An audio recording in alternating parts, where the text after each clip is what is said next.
स्वागतम।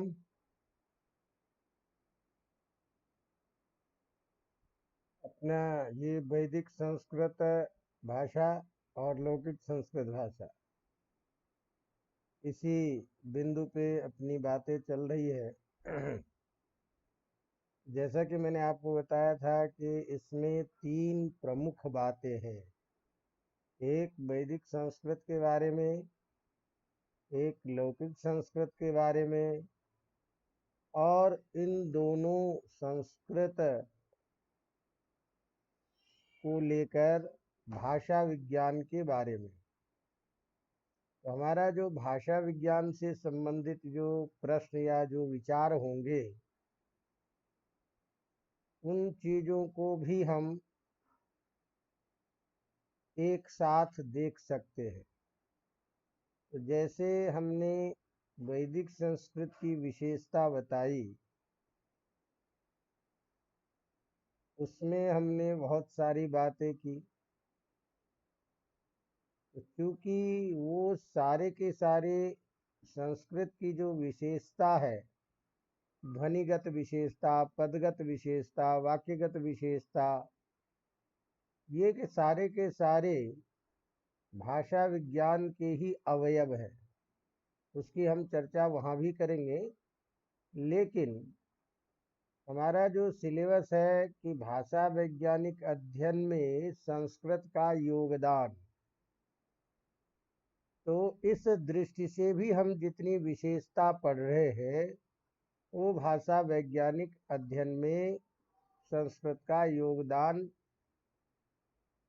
माना जाता है। इसी प्रसंग में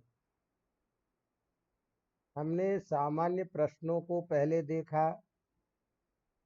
अब इसके बाद कुछ हम विशेष विषय को लेकर के, प्रश्न को लेकर के चर्चा कर रहे हैं, जो आपके भाषा विज्ञान की दृष्टि से भी उपयोगी है और विशेष रूप से तत्तद संस्कृत के रूप में। तो वैदिक संस्कृत जो है, उसको समझने के लिए, उसके अर्थ की व्याख्या के लिए, पद पदार्थ का ज्ञान करने के लिए जो मूल हमारे पास साधन है, उस साधन में हम दो चीज़ों को वैदिक साहित्य के रूप में देखते हैं। एक तो है निरुक्त, जो वैदिक शब्दों की व्याख्या करता है, निर्वचन करता है। और दूसरा है प्रातिशाख्य ग्रंथ। तो प्रातिशाख्य ग्रंथ जो है, विशेष रूप से शिक्षा से संबंधित है। तो हम उस शिक्षा वाले भाग को, शिक्षा जो अलग से हमारे पास वेदांग है, उसमें भी उसको समझ सकते हैं। तो अभी हम चर्चा कर रहे हैं अगले प्रश्न के रूप में कि वैदिक संस्कृत को समझने के लिए या वैदिक संस्कृत की दृष्टि से निरुक्त का क्या महत्व है, या वैदिक संस्कृत के अर्थ प्रतिपादन में निरुक्त का क्या योगदान है, या वैदिक संस्कृत अर्थ में, वैदिक संस्कृत में निरुक्त का महत्व समझाइए। ये इसलिए आपको प्रश्न ध्यान में रखना है क्योंकि सिलेबस कई बार सूक्ष्म होता है शीर्षक, और उस शीर्षक से संबंधित कई अवान्तर चीज़ें उसमें जुड़ी होती है। जैसे मान लीजिए आपको वैदिक संस्कृत दिया है, तो वैदिक संस्कृत को समझने के लिए जो वेद के अंग रूप में शास्त्र कहे गए हैं, उसका भी सामान्य ज्ञान हमको होना चाहिए। क्योंकि वेद का उपकारक, वेद, वैदिक संस्कृत या वेद में जो बातें कही गई है, उसको समझ करके प्रयोग करने के लिए वेद के उपकारक अंग माने गए हैं, डायरेक्ट साक्षात। तो इस तरह से वेद के उपकारक ग्रंथ अंग के रूप में 6 अंग माने जाते हैं। बात समझ में आ रही बात की नहीं? तो वेद या वैदिक साहित्य को समझने के लिए उसके सही प्रयोग और उसकी विधि को जानने के लिए वेद के 6 अंग माने गए हैं। तो पहला अंग है शिक्षा, दूसरा अंग है कल्प, तीसरा अंग है ज्योतिष, चौथा अंग है निरुक्त, पांचवा अंग है शिक्षा और छठा अंग है व्याकरण। बात समझ में आ रही बात?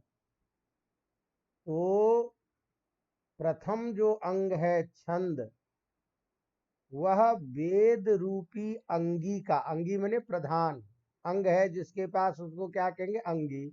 तो अंग के द्वारा ही अंगी की पहचान होती है। अंगी से अंग का ज्ञान होता है, अंग से अंगी का बोध होता है, अंगी के स्वरूप का ज्ञान होता है। तो छंद जो है वह वेद का पैर माना गया है, पैर रूपी अंग।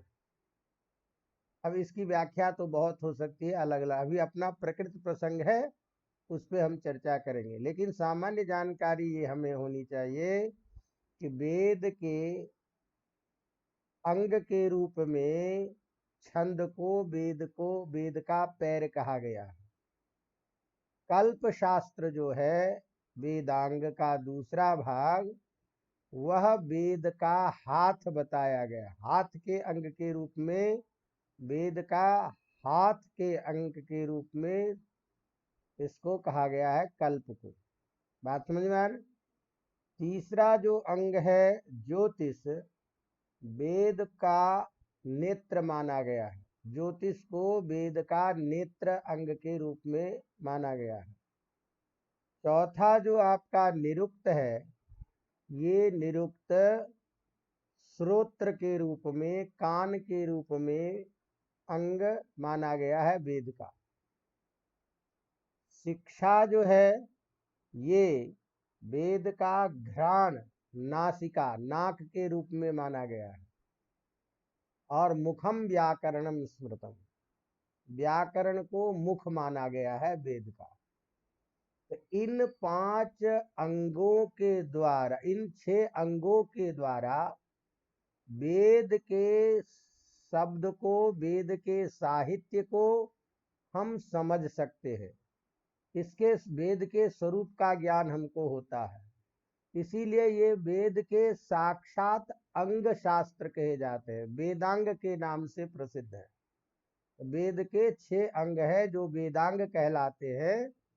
तो इसमें सारे छंद, इसके लिए प्रसिद्ध श्लोक आता है, छंदः पादौ तु वेदस्य हस्तः कल्पोऽथ पठ्यते ज्योतिषामैनं चक्षुः निरुक्तं श्रोतमुच्यते शिक्षाघ्राणं तु वेदस्य मुखम व्याकरणम स्मृतम। व्याकरण को मुख कहा गया। तो ये जो वेद के जो 6 अंग है, इन 6 अंगों में निरुक्त, शिक्षा और व्याकरण, ये 3 जो प्रधान अंग है, ये वैदिक शब्दों के निर्वचन और उसके प्रयोग की विधि को बताता है, समझाता है। तो हमारा जो वैदिक संस्कृत है, इस वैदिक संस्कृत को यदि समझना है, इसके प्रयोग को समझना है, तो भाषागत जो परिवर्तन है या भाषागत जो उसमें पदों में अर्थ है, भाषागत जो पदों में संधि है, स्वर का विधान है, इत्यादि चीजों को जानने के लिए विशुद्ध भाषा संबंधी जो अंग है, वह 3 अंग है। जिस 3 अंगों में शिक्षा जो है ये विशेष रूप से वैदिक शब्दों के उच्चारण की विधियों को बताते हैं कि कैसे उच्चारण करना चाहिए, वर्ण कितने प्रकार के होते हैं। तो ये जो सारी की सारी प्रक्रिया है, इसका ज्ञान हमें शिक्षा ग्रंथों से होता है।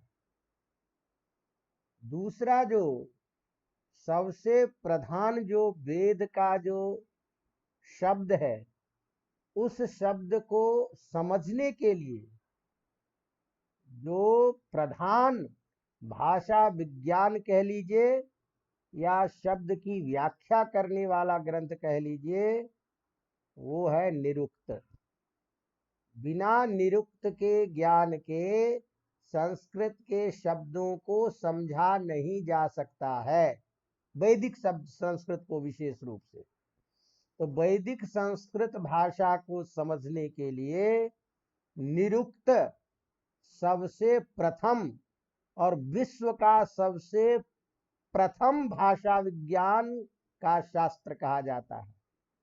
जितने भी भाषा विज्ञान के आधुनिक सिद्धांत हैं, सारे आधुनिक सिद्धांत इन्हीं निरुक्त के द्वारा लिए गए हैं। तो निरुक्त के ग्रंथ में, निरुक्त में वैदिक शब्दों का अर्थबोध कैसे किया जाए, क्या क्या प्रक्रिया होती है, शब्द में कैसे बदलाव आता है, शब्द में कैसे अंतर आता है, इस तरह के जो भाषा और ध्वनि और वर्ण इत्यादि संबंधी जो शब्द में परिवर्तन के कारण, अर्थ में परिवर्तन के कारण क्या क्या है, कैसे कैसे परिवर्तन होता है, इस सब का प्रथम जो भाषा वैज्ञानिक दृष्टि से व्याख्यान है या निर्वचन है, जो शास्त्र के रूप में हम देखते हैं, तो वह निरुक्त ग्रंथ ही है।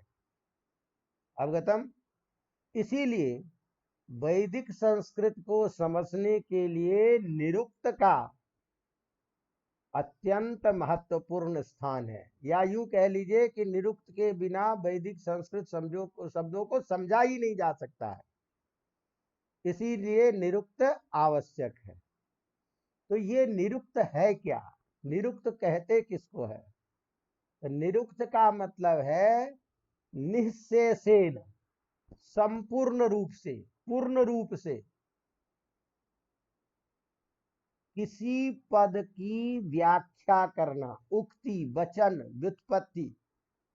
तो किसी शब्द के अर्थ को बताने के लिए उसके संपूर्ण शब्द के स्वरूप की जो व्युत्पत्ति करे, जो व्याख्या करने वाला ग्रंथ है, वह शब्द है, वह ग्रंथ है निरुक्त। तो निरुक्त का मतलब होता है निर्वचन, निर्वचन का मतलब होता है व्युत्पत्ति, व्युत्पत्ति का मतलब होता है व्याख्यान। तो वैदिक शब्दों में जो निर्वचन है, वह निर्वचन कुछ लौकिक संस्कृत से भिन्न होता है। यद्यपि निर्वचन में समान दृष्टि है, लेकिन वैदिक शब्दों में जो कोई विशेष शब्द है, उस शब्द का स्वरूप अलग होता है, प्रकृति प्रत्यय अलग होता है, लेकिन अर्थ जैसा अपेक्षित होता है, उस अर्थ की दृष्टि से शब्दों का निर्वचन करते हैं, व्युत्पत्ति करते हैं। व्याकरण जो है वो वैदिक शब्दों की भी व्याख्या करता है और लौकिक संस्कृत की भी व्याख्या करता है। इसीलिए हम व्याकरण की जब बात करेंगे तब अलग से चर्चा करेंगे, लेकिन वैदिक संस्कृत शब्दों के लिए जो विशेष रूप से पद पदार्थ को बताने वाला, उसके अर्थ का निर्वचन करने वाला जो शास्त्र है, उस शास्त्र को हम क्या कहते हैं? निरुक्त कहते हैं। इसीलिए निरुक्त का मतलब हुआ किसी पद विशेष को, है ना, या पद विशेष के अर्थ को स्पष्ट करने के लिए उस पद का संपूर्ण रूप से, व्यापक रूप से, सारे पक्षों को लेकर के जो उसकी व्युत्पत्ति, व्याख्या, निर्वचन करता है, उस शास्त्र का ही नाम है निरुक्त। समझे कि नहीं? और इस निरुक्त के लेखक हैं आचार्य यास्क। आचार्य यास्क मुनि ने वैदिक अर्थों को समझाने के लिए जो निर्वचन पद्धति दी वही निरुक्त पद्धति कहलाती है, वही निर्वचन पद्धति कहलाती है। और वही निर्वचन यास्क की जो निरुक्त है वो आजकल प्रसिद्ध है वैदिक शब्दों को समझने के लिए। यह जो निरुक्त है ये क्या है? तो वैदिक शब्दकोश के रूप में प्रसिद्ध है निघंटु शास्त्र। निघंटु एक वैदिक शब्दकोश है जिसमें वेद के जो पारिभाषिक शब्द है उन शब्दों को रखा गया प्रारंभ में। क्योंकि हमने आपको पहले भी बताया था कि किसी शास्त्र को समझना है तो उसके पारिभाषिक शब्द को समझना आवश्यक होता है। तो वेद में जो पारिभाषिक शब्द है उसका संकलन करके जो प्रथम जो वैदिक शब्दकोश बना उसको हम निघंटु के नाम से जानते हैं। तो उस निघंटु शास्त्र में वैदिक शब्दकोश में जो शब्द दिए गए हैं उन शब्दों की प्रथम व्याख्या करने वाले आचार्य है यास्क। और उस यास्क ने उन शब्दों को लेकर के जो निर्वचन किया वही निरुक्त के नाम से प्रसिद्ध है। तो निरुक्त का मूल भाग कौन हो गया? निघंटु, वैदिक शब्दकोश। और वैदिक शब्दकोश क्या है? वेद में प्रयुक्त पारिभाषिक शब्दों का, विशेष अर्थ में प्रयुक्त शब्दों का एक कोश विशेष है। बात समझ में? तो संक्षेप में क्या निकला कि निरुक्त वैदिक शब्दों की व्याख्या करता है, निर्वचन करता है, व्युत्पत्ति करता है। इसके बिना वैदिक शब्दों के अर्थ को समझा नहीं जा सकता। तो वेद में प्रयुक्त पदों के अर्थों को अच्छी तरह यदि समझना है तो निरुक्त पढ़ना ही पड़ेगा। अब वह जो निरुक्त है वो क्या काम करता है? तो हमने संक्षेप में एक शब्द में कहा कि शब्द की व्याख्या करता है, शब्द का निर्वचन करता है। तो शब्द का निर्वचन कैसे करता है?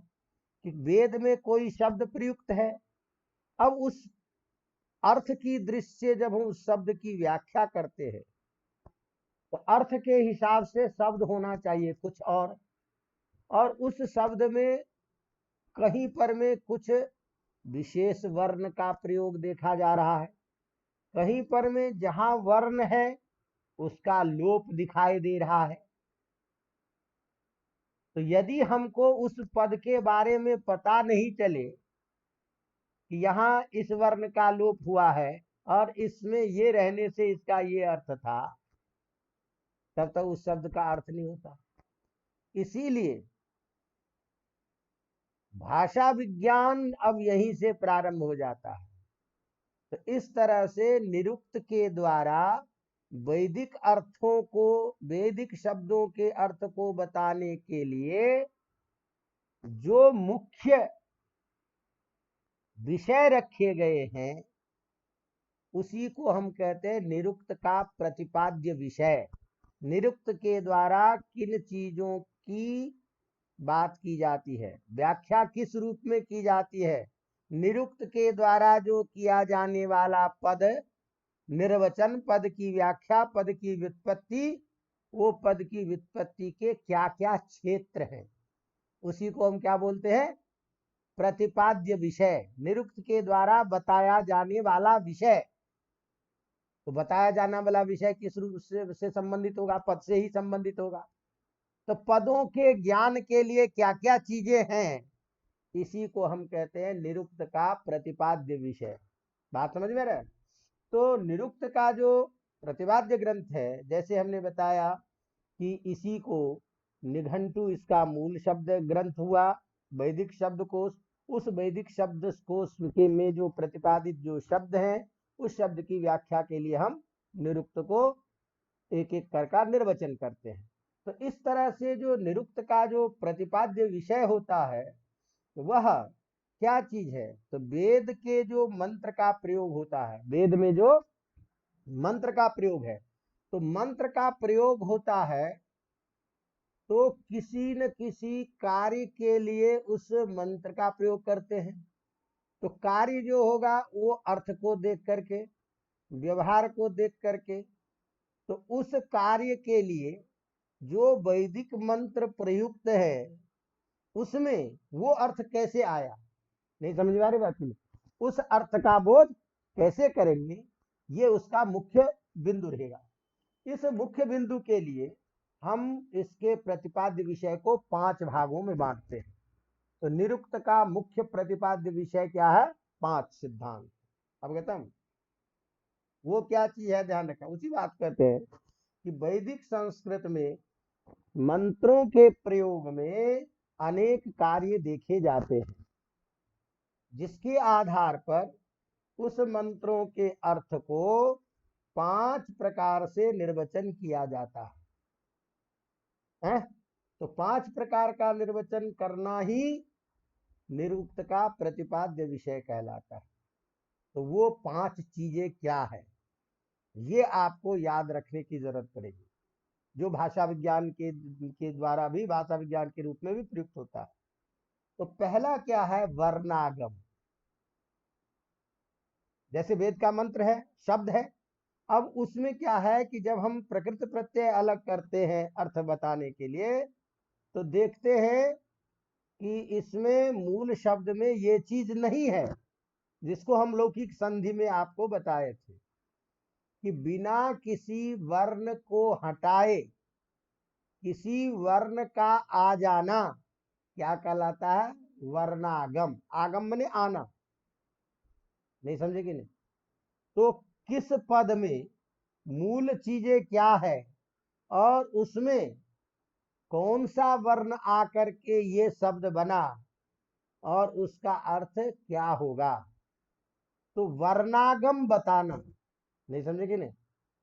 यह निरुक्त बताता है कि इस शब्द में ये वर्ण आ गया है, इसलिए इस वर्ण का ये अर्थ है।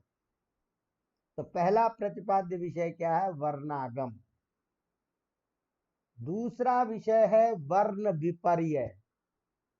क्या? विपर्य माने वर्ण का उल्टा हो जाना, किसी वर्ण के जगह पर दूसरा, उसके जगह पर वो, उसके जगह पे वो, एक दूसरे के जगह पर में वर्ण का परिवर्तन हो जाना। तो यदि वर्ण का परिवर्तन का ज्ञान नहीं है तो उस शब्द का अर्थ हमको पता नहीं चलेगा। तो वर्ण का परिवर्तन कहाँ होता है अर्थ की दृष्टि से, या उस अर्थ को बताने के लिए वर्ण में जो बदलाव आया है, इस बदलाव को जानना जरूरी है। तो दूसरा प्रतिपाद्य विषय क्या है? वर्ण विपर्य। अवगतम। तीसरा प्रतिपाद्य विषय होता है वर्ण नाश। वर्ण नाश का मतलब क्या हुआ? किसी वर्ण का लोप हो जाना, किसी वर्ण का। तो कहां पर में हम वैदिक मंत्र को पढ़ेंगे और वहां मूल शब्द में किसी शब्द का लोप हो चुका है, अब कहां किस वर्ण का लोप होता है ये यदि हमको ज्ञान नहीं है तो शब्द का अर्थ पता नहीं चलेगा। समझ में आ रही बात की नहीं? तो तीसरा बिंदु क्या है आपका? वर्ण नाश, वर्ण का लोप। बात समझ में आ रही? तो वर्णागम, वर्ण विपर्य, वर्ण नाश, और इसी तरह से एक होता है वर्ण विकार। वर्ण विकार क्या है? किसी वर्ण के जगह पर किसी वर्ण का आ जाना। जैसे यन आदि संधि पढ़ते हैं ना, तो ई के जगह यह आ गया तो वर्ण में विकार आ गया। नहीं समझ में आ रही बात? अवगतम। तो इसको क्रमिक देखें तो वर्णागम, वर्ण विकार, वर्ण विपर्य, वर्ण विकार, वर्ण नाश, और सबसे अंतिम जो 5वां है ये धातुओं का अनेक अर्थों में प्रयोग।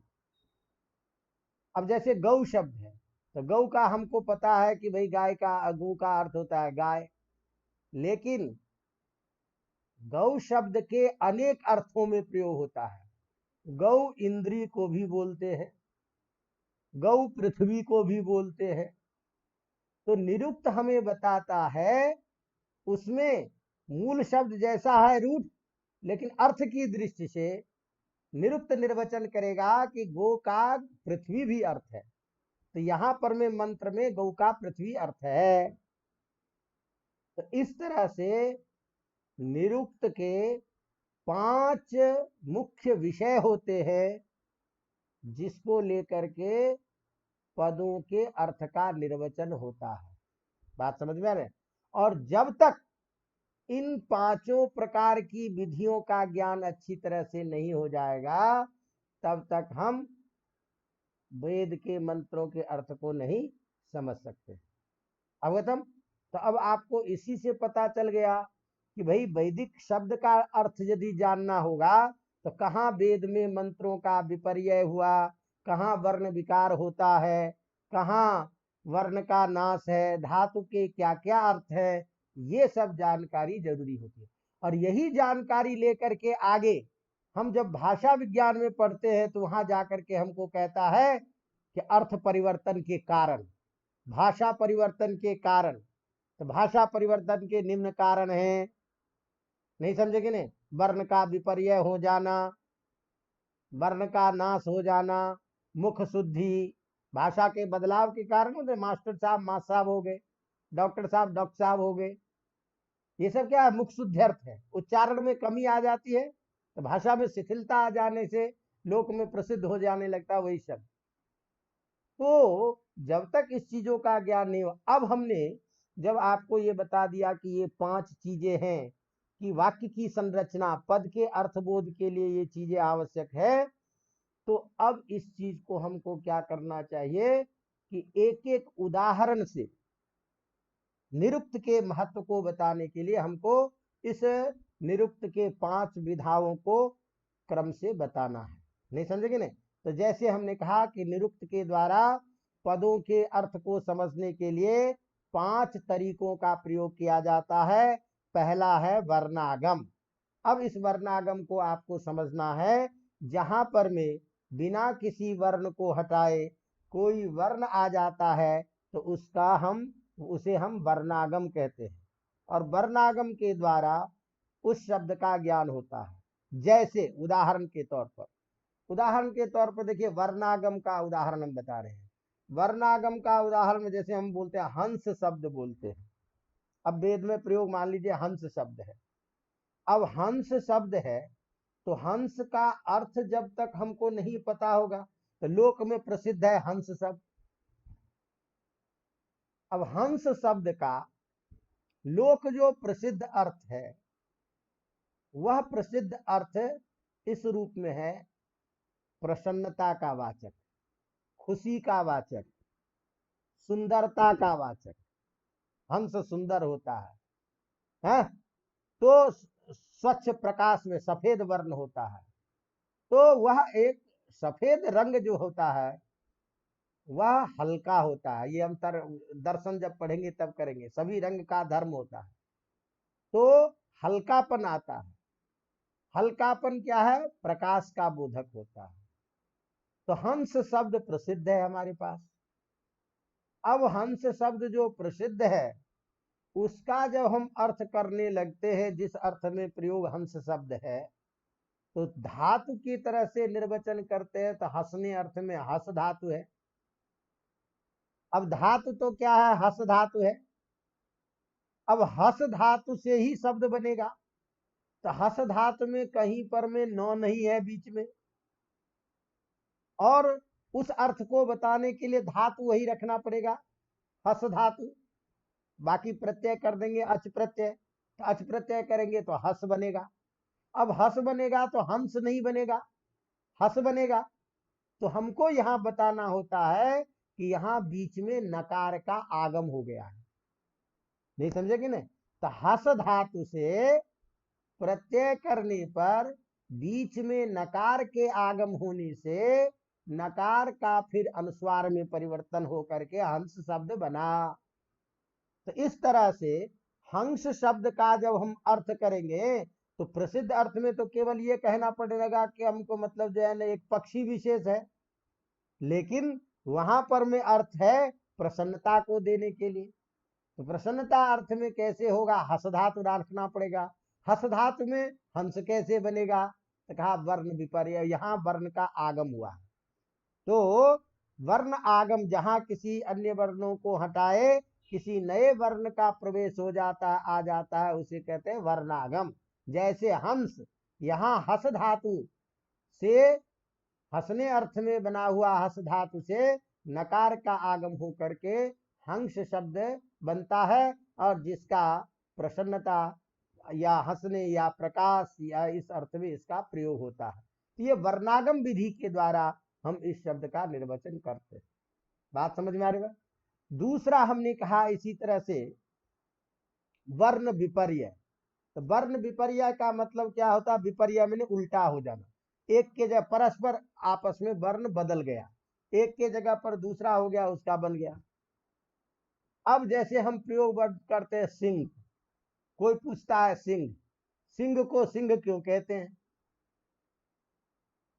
अब हम क्या कहेंगे, एक जानवर होता है।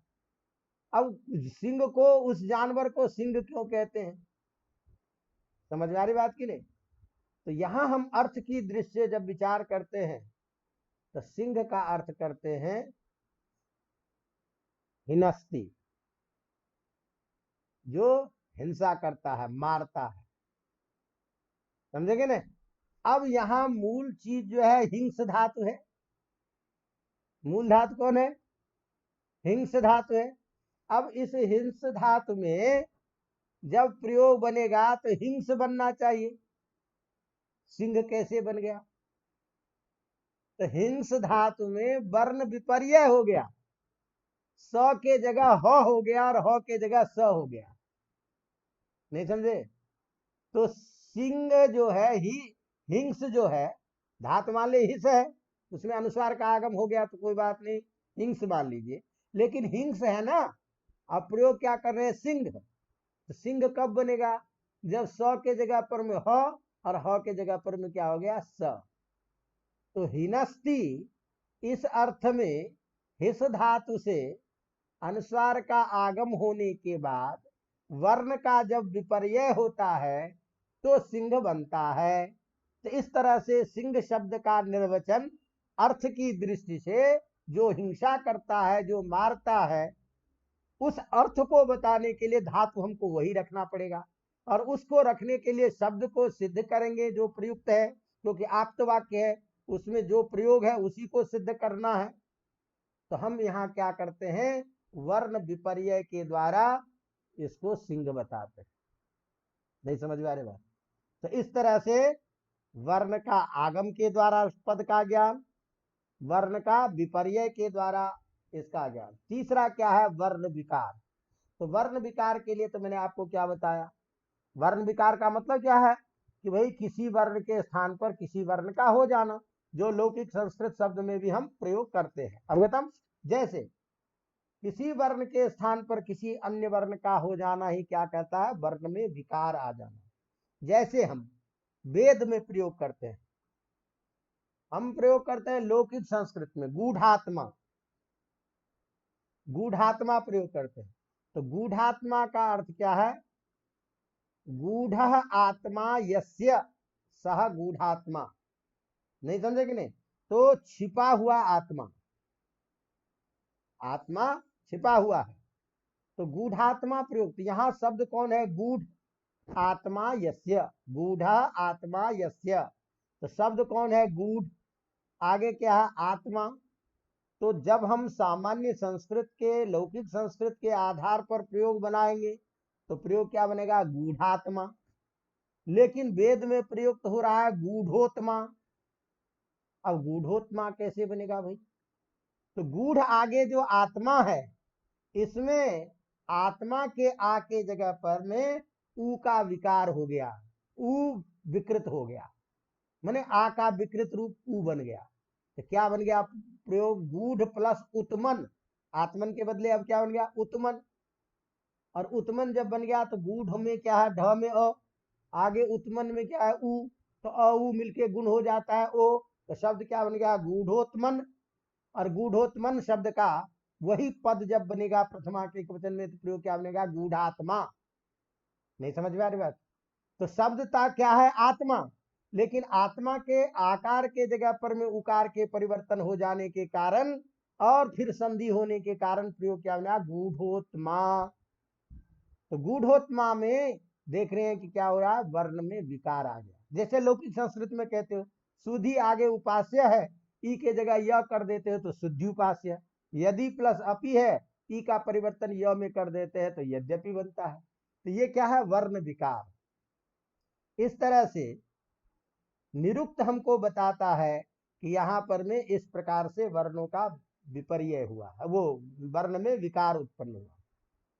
बात समझ में आ रही है? इसी तरह से अगला है वर्णनाश। क्या, वर्णनाश। वर्णनाश का मतलब क्या है, किसी वर्ण का लोप हो जाना। तो मूल शब्द में तो कुछ और शब्द रहेगा, लेकिन उस वर्ण का लोप हो करके वहां रूप बना हुआ है। तो यदि हमको ये नहीं पता चलेगा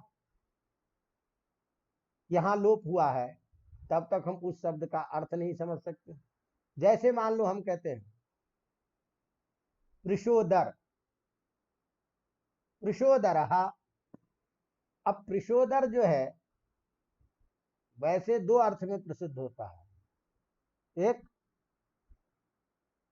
मोटा पेट है जिसका, उदर माने पेट, चौड़ा पेट है जिसका, फैला हुआ। और पृषद का अर्थ होता है चितकबरा। पृषद का अर्थ क्या है, चितकबरा। तो चितकबरा जो मृग विशेष है, उस चितकबरे मृग विशेष का पेट, ये अर्थ करना है हमको। अब यहां शब्द को हम जब निर्वचन करते हैं तो देखते हैं मूल शब्द है पृषद आगे उदर। पृषद आगे उदर है, तो पृषद में बीच में तो है या द कह लो। तो पृषद आगे उदर में जब सीधे शब्द मिलेगा तो द के साथ ऊ मिलेगा। तो द के साथ ऊ मिलने पर क्या प्रयोग बनना चाहिए था, पृषदूदर, ये बनना चाहिए। तो पृषोदर कैसे बन गया? तो पृषोदर कैसे बन गया, तो हमने क्या कहा कि यहां बीच में द का लोप हो चुका है। पृषद में जो द है इसका लोप हो गया। अब जब लोप हो गया है तो क्या बच गया, प्रीश, आगे क्या है उदर, तो श में अ है, आगे उदर में उ है, अ उ मिलके क्या बन जाएगा ओ, तो क्या बनेगा पृषोदर। तो यदि हमें ये नहीं पता हो कि यहां पर भी द का अर्थ है, तो पृषोदर का जो मूल अर्थ है वो अर्थ हमको समझ में नहीं आएगा। तो इस तरह से वर्ण का लोप कहां कहां होता है, इसका निर्वचन निरुक्त करता है। बात समझ में आ रहा है? तो यह चौथा प्रतिपाद्य विषय है निरुक्त का, वर्ण का लोप का ज्ञान कराना। वर्णों में, वैदिक संस्कृत में वर्ण में किस पद का कहां लोप होकर के क्या अर्थ मूल बनता है, ये बताना निर्वचन का है। अगला क्या है, धातु का विभिन्न अर्थों में प्रयोग। तो जैसे मैंने आपको बता ही था कि धातु का विभिन्न अर्थ में जो प्रयोग है, जैसे गौ है तो गौ का अर्थ क्या करते हो, गम धातु है। अब गम धातु का अर्थ है भाई गच्छति थी गो,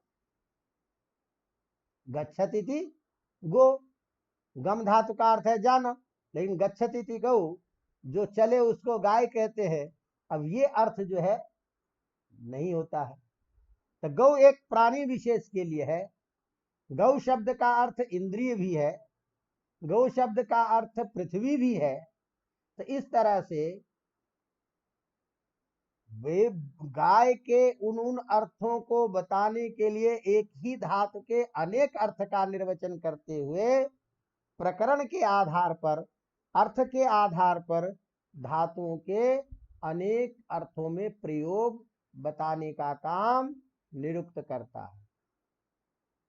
नहीं समझ में आ रही बात? नहीं। तो इस तरह से निरुक्त विशेष अर्थ में धातुओं का प्रयोग करके हमको बताता है कि इस धातु का यहाँ ये अर्थ है, इस धातु का यहाँ ये अर्थ है, जिसका निर्वचन कर्मकांडीय विधि प्रयोग में हमको देखा जाता है। तो इस तरह से हम देखते हैं कि भाषा में भी परिवर्तन होता है, पदों में भी परिवर्तन होता है, और ये सब परिवर्तन हो करके इसका मुख्य काम क्या करना होता है, अर्थों का निर्वचन।